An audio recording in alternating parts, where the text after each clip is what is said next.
Bardzo lubię karmić piersią, ponieważ lubię czuć bliskość mojego syna. Lubię czuć jego ciepło, kiedy się we mnie wtula, kiedy rodzi się między nami bliska więź. Karmienie bardzo zbliża mamę z dzieckiem. Teraz nie wyobrażam sobie nie karmić piersią. To są godziny przytulania, ponieważ na początku karmi się długo.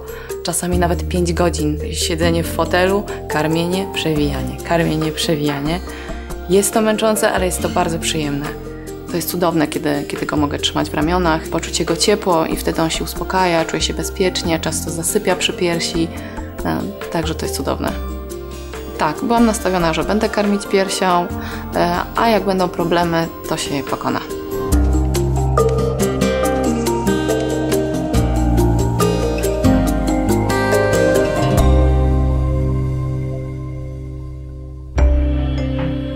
Niemal każda mama, poza naprawdę rzadkimi wyjątkami, może karmić piersią. Ale bardzo wiele kobiet po urodzeniu dziecka napotyka trudności w naturalnym karmieniu. Przyczyny często są banalne, a problemy zwykle łatwe do przezwyciężenia. Podstawową sprawą jest wygodna zarówno dla mamy, jak i dla dziecka pozycja do karmienia. W zapewnieniu jej pomoże nam dobrze urządzony kącik do karmienia. Warto mieć coś drobnego do przegryzienia, koniecznie wodę, bo bardzo chce się pić, kiedy się karmi. Najwygodniej jest karmić w fotelu, na kanapie lub łóżku. Przydadzą się poduszki, zwykłe jaśki lub specjalna poduszka opasująca ciało mamy. Karmiąca mama musi mieć oparcie dla pleców i łokci. Nogi może sobie oprzeć na stołku. Komfort kobiety jest bardzo ważny z wielu względów. Wygodna pozycja nie tylko zapobiega bólom kręgosłupa u mamy czy drętwieniu ramion. Wpływa nawet na zachowanie dziecka czy wypływ pokarmu. Dla pełnej wygody warto mieć pod ręką telefon, zegarek, coś do czytania i drobne przekąski. Karmienie naturalne, mam wrażenie, leży w naturze kobiety. I kobieta intuicyjnie czuje, jak to powinna robić. To niewątpliwie prawda, ale oprócz intuicji warto posłuchać także porad ekspertów. Już przy pierwszych karmieniach w szpitalu położna powinna pokazać mamie, jak prawidłowo przystawić dziecko do piersi.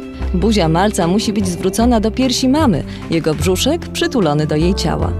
Wtedy karmienie jest wygodne dla dziecka i przyjemne dla mamy. Po porodzie karmiłam tylko jak leżałam bokiem, dlatego że ciężko mi było wstać, ułożyć się, a już 3 tygodnie później zaczęłam karmić w pozycji klasycznej. No i teraz jest tak, że karmię klasycznie w dzień, a w nocy na leżąco na boku. W tej pozycji mama leży na boku, głowę opiera na poduszce i ramieniu dolnej ręki, którą wygodnie można wyprostować i odłożyć. Dziecko także leży na boku, blisko mamy, zwrócone do niej buzią. Za plecami maluszka możemy ułożyć wałek z kocyka. Dzięki temu niemowlę nie będzie przewracać się na plecy i szarpać piersi. Teraz oboje mogą uciąć sobie regenerującą drzemkę.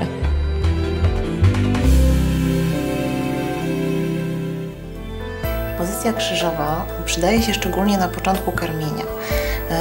Na początku karmienia wtedy, kiedy jest bardzo malutkie dziecko, które jeszcze nie potrafi dobrze trzymać główki i mama musi mu w tym pomóc, musi je ustabilizować w odpowiedniej pozycji. Musi też lekko skorygować jego pozycję, bo być może maluch jeszcze nie wie dokładnie, jak ssać.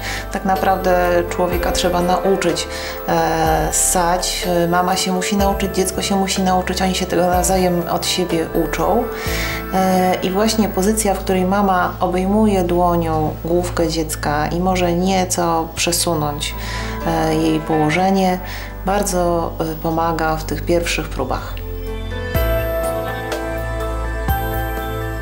Czasem dzieje się tak, że pokarm z piersi mamy wpływa zbyt szybko i dziecko ma problem z połykaniem płynącego mleka, bo za dużo naraz znajduje się w jego buzi, może się krztusić i to może skończyć się wzdęciami, kolką, różnymi problemami. Wtedy mamy na to taki patent, żeby karmić w pozycji pod górkę, kiedy mama leży albo spoczywa w pozycji półleżącej z poduszkami pod plecami, a dziecko leży na niej i grawitacja sprawia, że ten pokarm po prostu wolniej wypływa, a dziecko musi się troszeczkę pomęczyć, żeby wyssać pokarm. Pozycja spod pachy wygląda inaczej technicznie, ale jest bardzo przydatna przy różnych problemach. Przede wszystkim bardzo polecałabym ją mamom, które mają zastój pokarmu, czyli taki wyczuwalny w piersi bolesny guzek, który przeważnie umiejscawia się od strony pachy, z boku piersi. Wtedy dziecko przystawione odpowiednio w pozycji spod pachy idealnie ściąga pokarm właśnie z tego obszaru, który się zablokował. I masuje językiem zatoki mleczne właśnie od tej strony i pokarm łatwiej wypływa, lepiej wypływa, a mama odczuwa ulgę i to pomaga również nie dopuścić do zapalenia piersi, który jest konsekwencją bolesnego zastoju pokarmu. Pozycja spod pachy też jest zalecana dla mam, które na przykład mają bardzo obfity biust i ciężko im po prostu karmić w innej pozycji. Przydaje się również na początku, szczególnie po porodzie, który odbył się przez cesarskie cięcie, bo wtedy brzuch jest po prostu niewygojoną, jeszcze świeżą raną. Tam jest miejsce po cięciu, które jest bolesne i nieprzyjemnie jest dla mamy, bardzo nieprzyjemnie jest oprzeć w tym obszarze dziecko, więc lepiej, wygodniej jest je ułożyć z boku, dobrze podeprzeć, wygodnie sobie usiąść i spędzić dłuższe godziny na karmieniu w komforcie. Mama karmiąca w pozycji klasycznej siedzi wyprostowana z podpartymi plecami. Przed ramieniem obejmuje bok i pupę malca, jego głowa spoczywa w zgięciu jej łokcia, dokładnie na wysokości piersi. Pod plecami i przed ramieniem warto ułożyć kilka poduszek. W przeciwnym razie mama szybko zacznie pochylać się do przodu, dziecko będzie ciągnęło piersi, a wtedy ssanie może sprawiać kobiecie ból. Ten zaś zawsze jest sygnałem, że coś trzeba poprawić. Karmienie powinno być przyjemnością. Więcej na ten temat powiemy w następnych odcinkach. Wierzyłam, że będę karmić piersią, że wszelkie problemy można jakoś pokonać, że istnieją doradcy laktacyjni, więc jak będą problemy, zawsze się można do kogoś zgłosić.